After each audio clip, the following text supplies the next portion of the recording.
Bien raison, monsieur. Mais alors simplement, j'aimerais avoir l'avis de chacun sur les réseaux. C'est vrai que les réseaux, ça peut faire avancer les problèmes. Peut-être vous, monsieur Gaillard, déjà pour commencer.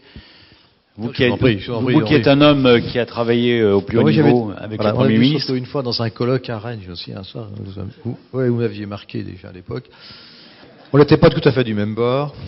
Mais moi, dans ma circonscription, j'avais quelqu'un que vous devez bien connaître qui s'appelle Jacques Chirac. Jacques Chirac. Et d'ailleurs, dans le secteur de Pompey qui était chez moi, on a remis plus d'emplois qu'on en avait perdu que la sidérurgie, oui. Préfet syndicaliste. Voilà. On va vous laisser. Hein.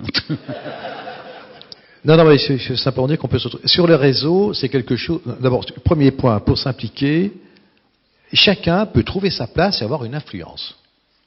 Il faut le vouloir, y passer du temps et se battre. Premier point, c'est-à-dire que chacun doit se rendre en charge, ce qui n'est pas souvent le cas. Mais si on veut, on peut. On est bien d'accord. Sauf que, excuse-moi, je vous coupe, mais il y a parfois des réseaux d'influence. Il y a des architectes à Lyon qui me disent, moi, j'arrive pas dans un projet parce que c'est déjà à Lyon ou ailleurs. Hein, c'est déjà phagocyté. Voilà, bon. Non, mais on peut avoir des lobbies. La nature humaine n'est que la nature humaine. Elle est ainsi faite, mais on peut comme se battre. Mais d'abord, il faut le vouloir. Et je pense que les ingénieurs, vus avec le recul qui est le mien, sont très ancrés dans leurs responsabilités, etc., managériales, techniques et autres, et au fond ne passent pas assez de temps hors activité, etc. Et globalement, ils n'y sont pas parce qu'ils se font prendre de plus en plus par le temps et ils ne sont pas à l'extérieur. Sur les réseaux, je veux bien. Les réseaux, je pense qu'on n'a jamais eu autant d'influence des réseaux que maintenant. Moi, ma préoccupation, c'est qu'il y a un décalage dans le poids des réseaux. Alors moi, j'ai vu ça un peu comme élu et comme député pendant 20 ans, mais à la limite, j'ai appris beaucoup plus sur mes 3 ans à Matignon. Parce que moi, j'ai compris ce qu'était le fonctionnement gouvernemental, hein, et le poids des ministres.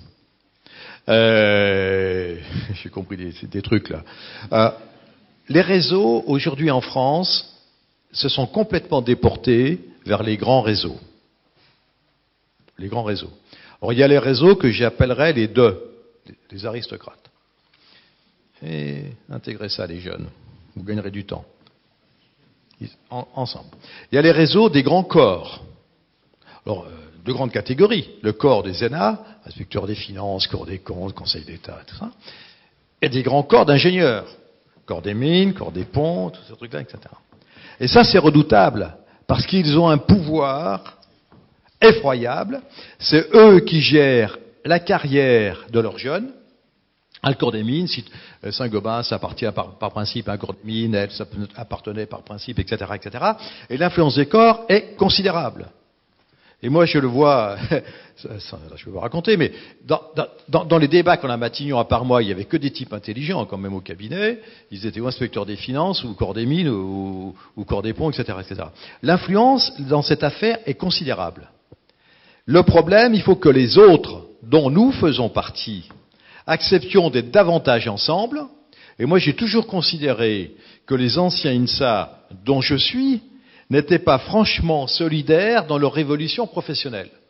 Comme j'en ai dit tout à l'heure, on s'est retrouvés 35 ans après, 40 ans après. Mais on ne s'est pas retrouvés pendant, ou assez peu pendant au bout de 5 ans, au bout de 10 ans, 10 ans. Et c'est comme ça qu'on a une influence, parce qu'autrement les autres sont trop prégnants. Et pour faire plus court aujourd'hui, l'autre évolution était globalement de dire, la technique, ça se traite toujours. Il y a des ingénieurs compétents, il y a une sorte de mépris, si je puis dire.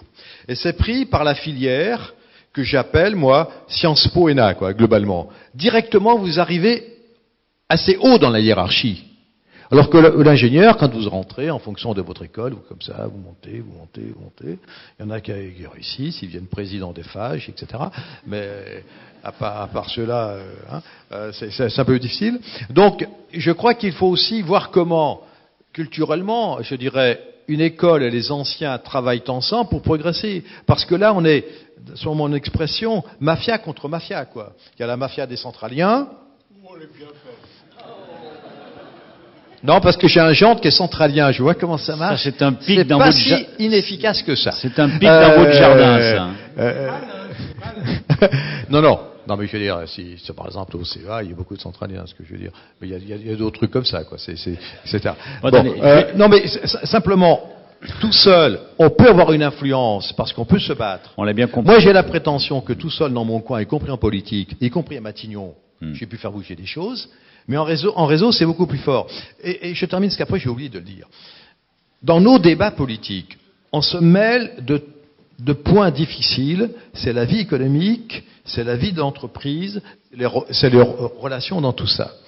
Je trouve que culturellement, en France, on a une culture économique un peu faible, et que le regard de l'ingénieur dans un débat sur la politique est d'une autre nature. Je prends des exemples qui ne se veulent pas polémiques. Quand vous avez un débat sur les 35 heures, c'est pas pareil si vous étiez salarié dans une boîte de 20 ou 30 salariés que si vous avez été dans une autre fonction libérale, médecin ou autre, parce que le regard n'est pas le même, la nature du débat n'est pas le même.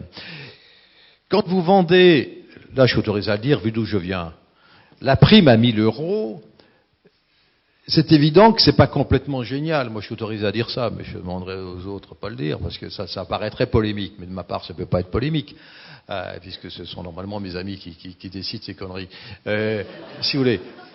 Ça veut dire que celui qui connaît l'entreprise ne peut pas ne pas tenir compte de ce que sont les hommes, les rapports, les responsabilités, et entre un débat théorique sur la façon de gérer une entreprise, etc., un autre débat pratique, c'est différent. Alors j'étais ravi tout à l'heure de constater que la culture entrepreneuriale était en train de se développer. Et moi je me souviens quand j'étais jeune élu, notamment dans le milieu universitaire, où globalement les gens n'étaient pas de mon bord, si vous voulez. Moi on m'expliquait que l'entreprise n'allait quand même pas venir faire une OPA sur l'université. Il n'y a pas si longtemps, c'était quand même un peu ça, si vous voulez. Donc c'est pourquoi, moi je dis, tant que le système ingénieur, mais les gens du technique ou autres, ne sont pas plus impliqués, et dans la vie associative, et là vous avez raison, c'est complètement essentiel, dans la vie syndicale. Moi aussi, j'ai été délégué des cadres, à l'époque on m'appelait le gaucho, c'est marrant, Comme quoi, tout arrive. Mais ça peut être. Voilà. Monsieur Gaillard, je vais reprendre le micro et quand pour même. moi, vous étiez un patron, alors c'est fou. Moi, je suis un besogneux de droite et lui, c'est un patron de gauche. C'est normal. Mais c'est parce que, si vous voulez, la nature même du débat n'est pas la même en fonction de votre propre vécu. Et il se trouve qu'il y a tout un vécu en France, pour le simplifier, qui est le vécu en gros de l'entreprise privée, qui n'est pas dans les endroits où ont lieu les débats. Alors je ne dis pas que ces gens-là, dont modestement je fais partie, sont meilleurs. Ils sont différents, ils enrichissent. C'est comme si vous aviez l'Assemblée nationale où il n'y a aucun enseignant. Ça serait une lacune majeure. Non, je le dis comme je le pense. Ou aucun fonctionnaire. Mais ce décalage nous pose problème parce que ça vous fausse ces débats. On ne peut pas. Alors c'est pourquoi moi j'ai cherché toute ma vie, je n'ai pas trouvé comment ces 4% reviendraient. Alors, on a un vrai problème. Mais tant qu'on aura ce décalage, qu'on aura des théoriciens là-haut, on aura un problème majeur. Alors, il y a le réseau, mais il y a l'implication.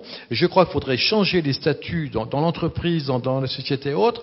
Mais on a un problème de rebondir. C'est-à-dire que moi, je dirais à un jeune qui réussit dans le privé qu'il n'aille pas prendre des risques en se faisant élire. Je veux dire, c'est la cata de la cata. Après, il va se retrouver à poil à 45, 48 ans. Il fera quoi? Il fera à peu près que dalle. Donc c'est pourquoi on n'ose pas dire les choses. Mais les choses, faut les dire.